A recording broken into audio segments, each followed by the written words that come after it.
కుంభరాశి వారికి అక్టోబర్ మాసంలో ఉండేటువంటి గ్రహస్థితిని గమనిస్తే ప్రధానంగా ఈ రాశి వారికి ఉన్నటువంటి బలం గురుబలమే.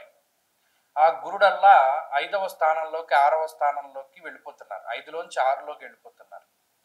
గురుబలం తగ్గిపోతుంది. ఏలినాటి శని ప్రభావం ఉన్నది. జన్మరాహు యొక్క స్థితి ఉన్నది.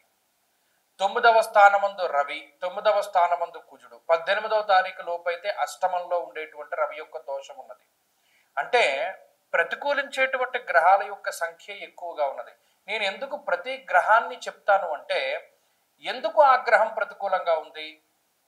జన్మరాహు దారా పుత్ర విరోధ స్వజనే కలహస్తదా, 2వ స్థానమందు శనేశ్వరుడు సదా క్లేశం వృధా వైరం సతతం కార్యనాశనం, షష్ఠ గురువు ధాన్యనాశో ధనచ్ఛేద.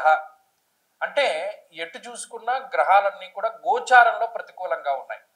కుంభరాశి వారికి ఇప్పటికే గ్రహణం బట్టి దాని ప్రభావం ఒక 3 నెలల్లో 4 నెలల్లో ఇబ్బంది పడుతూ ఉన్న తరుణంలో గురువు యొక్క మార్పు కూడా ఈ రాశి వారిని కొంత ఇబ్బంది పెడుతుంది. మొట్టమొదటిది ఎప్పుడు ప్రారంభమైంది అంటే వక్రించిన శని, ఆయన కొంచెం వ్యతిరేకంగా ఫలితాన్ని ఇచ్చాడు. జన్మరాహువు గ్రహణం పట్టడం వ్యతిరేకము. ఇప్పుడు గురుబలం అంటే ఒక్కొక్కటిగా కొంచెం కొంచెం ఆ యోగించేటువంటి గ్రహాలన్నీ ఇబ్బంది పెట్టేటువంటి స్థితిలోకి మారుతూ ఉన్నాయి. అప్పుడు గోచారంలో పర్సంటేజ్ అంటే ఎంత పర్సంటేజ్ మనకి అనుకూలం ఉంది అంటే అది 10%కి వెళ్ళిపోయింది. ఆ 10% కూడా చంద్రుడు. మరి ఇలాగా 9 గ్రహాలు ఒక నెలలో మనకి ప్రతికూలంగా ఉంటున్నాయి అన్నప్పుడు మనం ఏం చేయాలి? ఆ నెలంతా కూడా చాలా జాగ్రత్తగా ఉండాలి. ఆరోగ్యపరంగా జాగ్రత్తగా ఉండాలి, ఆర్థికంగా జాగ్రత్తగా ఉండాలి. ఇంకోటి జాతకాన్ని కూడా పరిశీలనలో ఉంచుకోవాలి. జాతకం బాగుంది అనుకోండి, దశలు బాగున్నాయి, అంతర్దశలు బాగున్నాయి అనుకుంటే ఈ గోచార పరిస్థితుల తాలూకు ప్రభావం తగ్గిపోతూ ఉంటుంది. సరే, జాతకాన్ని పక్కన పెట్టి గోచారాన్ని చూసుకున్నప్పుడు ఈ సమయంలో ఏ విధంగా జాగ్రత్తగా ఉండాలి? ఇది శత్రువులు ప్రబలేటువంటి సమయం, రుణబాధలు ప్రబలేటువంటి సమయం, ఆరోగ్యపరమైనటువంటి సమస్యలు వచ్చేటువంటి సమయం. కొంచెం వీటి మీద దృష్టి పెట్టి ఓకే, మనం ఏదైనా కొనుక్కోవలసింది ఉంది, మన స్థాయి ఏమిటి, మనకి అవసరమైంది ఎంతవరకు, అంతవరకే కొనుగోలు చేయాలి. అనవసరంగా అప్పు చేసి ఏదైనా మనం కొనుగోలు చేస్తే ఈ అప్పుల ఊబిలో కూరుకుపోతాం. ఇది దృష్టిలో పెట్టుకోవాలి. హెల్త్ కాన్షియస్గా ఉండాలి. అలాగే గుప్త శత్రువులు ఇప్పుడు పలానావాడు కూడా మన శత్రువా అనేటువంటి విషయం తెలుస్తుంది. కుంభరాశి వారికి అది అర్థమవుతుంది. ఏంటి మనకి ఇంతమంది శత్రువులు ఉన్నారు అనేటువంటి విషయం స్పష్టంగా తెలుస్తుంది. కాబట్టి ఈ మాసంలో ఇవన్నీ ఒక్కొక్కటిగా తెలుస్తాయి.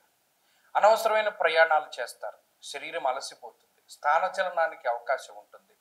ఉద్యోగంలోనూ వ్యాపారంలోనూ కొంచెం ప్రెషర్ ఎక్కువగా ఉంటుంది. అది చెప్పుకుంటూ పోతే ప్రతిదీ వ్యతిరేకంగానే కనబడుతుంది కదా. మరి అలా చెప్తే మళ్ళా గురువుగారు మీరు అన్ని ఇలా మాకు నెగిటివ్సే చెప్తున్నారని అంటారు. కానీ ఇక్కడ టైము వ్యతిరేకంగా ఉంది అన్న దృష్టిలో పెట్టుకోండి. ఒక్క మాటతోనే ముగిస్తా. కాలము పరమేశ్వర స్వరూపము. ఆ కాలము మనకి కొంచెం వ్యతిరేకంగా ఉన్నప్పుడు పరమేశ్వరుని యొక్క పాదాలు పట్టుకుంటే బాధ ఉండదు. జాగ్రత్తగా దేవతారాధన చెయ్యండి. ఈ మాసంలో ఏ కొత్త పని వద్దు. ఉద్యోగం మారాలన్నా, ఉద్యోగం వదిలేయాలన్నా, వ్యాపారం మార్చాలన్నా ఏది కూడా వద్దు. ఈ సమయంలో తీసుకున్న నిర్ణయాలు ప్రతికూలంగా ఉంటాయన్న దృష్టిలో పెట్టుకోండి.